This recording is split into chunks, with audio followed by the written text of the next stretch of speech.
Itu abu. Mia dong fiao ko Anlo kota plato kota ma nyawe ko gona to pao ko kata ha ko bomba apa fa azai miela nyepo dama ashina Tsiamiga Agbenyegã ba odo mawo ko bani wa miela osetia odo azaba odo e ajala Anlo kota plato kota poma aniel amena la achia madama ashina Tsiamiga Agbenyegã ba odo mawo lo Tsiamiga daka enfin attends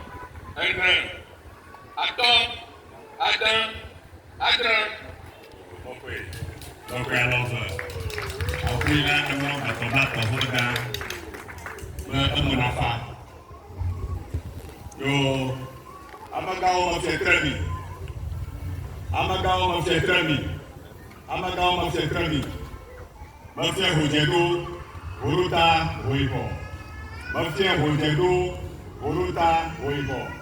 Mafia Hojedo, Horuta, Hoibo. Lisa, Bruko, Lisa, Buku, Lisa, Buku, Jikushi,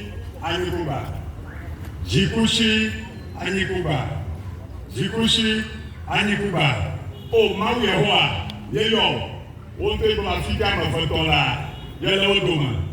Car Nadi Fafa, a cheer Israel, Korani Batoma, Ozu Agbenawa. Bien Anlo duko yonu fiao o asanum yako chiri be Anlo ni badi fafana va mayo Anlo mawo kata mayo tobi zanyaki mayo bona riba mayo tobi banya mayo bona riba mayo tobi bagi mayo bona riba mayo mama bate mayo bona riba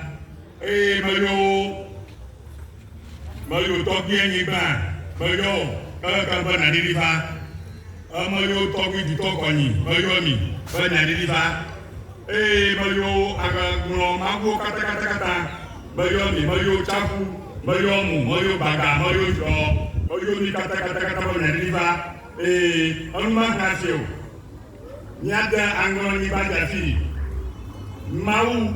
awe wani. Aye na rozani ala na ni no dongo be bena zan baba ka ya afiao kata u anga batobata boda ba amo kata buku bena rozani dia na fana ba non fiao kata ye pe la masana fiao kata no so gagara kana su bagava ba pastor dorari ba na fama nchi fafana ba fiao domi lo na fa fiao domi de kawo na fa fiao domi na to nglo dukole anglo duko yene ngoba na mama meo daka biba na bachim ya tamelo ni kata ba nyari difare ba asabu ne ba on se fia to zegato ni cha fa komna mi ba fale ni nya ho achi naza ba jima na ba agbara manukuna ho to mara fina ba amma ho kata shi sambe ashina nona ho amma ho kledame arkolena nona ho amma ho fijim ojide afina ba amma ho sroji ba yodere asona ba nuti fa na koko anglo duko ne to so kata gore to ba ochima ni dekla magbano na de opanko osu dagara kana su dagave ayo futaro no vetoma de kakivio na kodo de tukivio na kodo do jibibi ale shadi fare de biela mesere do nye koko nglo duko ni ho nyami do besien bonami ohia owirami benyapa nunyama mo rafa akpa echire ina ho ahale chano ahale ngehi aha ka tote nyakoi ama hebango duko ganore benemi ni pe afio katana no sensie do pe ho le fio shano yi goba amma bato e fio dodoy ama ho le fio chia o katana no sensie kan Anlo tu kona ko ngobai ahai kami amo yo manu na ko yakui amo yo manu na ko ri yakui na nyato eruta erudoma koma enyi nyaho nafa